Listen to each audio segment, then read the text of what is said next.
getting a remote desktop right opens up possibilities for organizations. If you solve the polish piece, right? If that becomes good, if all those little inconsistencies go away, then you're willing to use remote desktop for more.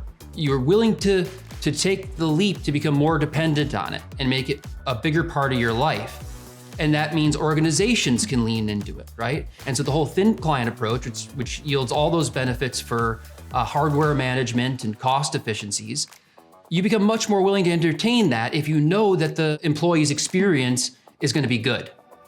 And so that's the critical part. It has to be good, it has to be consistent, and then you will lean into it more because the technology exists. It's good enough now.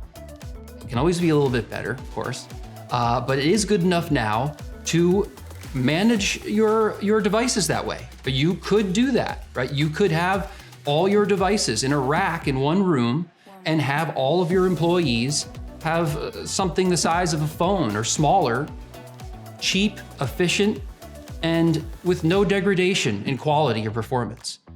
So yeah, having it be fast, polished, clean, a well-executed product is critical for the whole thing, right? For adoption. Because I think the rest of the pieces are there. You just need everyone to know it's good enough to lean into now, right? It's good enough to make a central part of your workflow.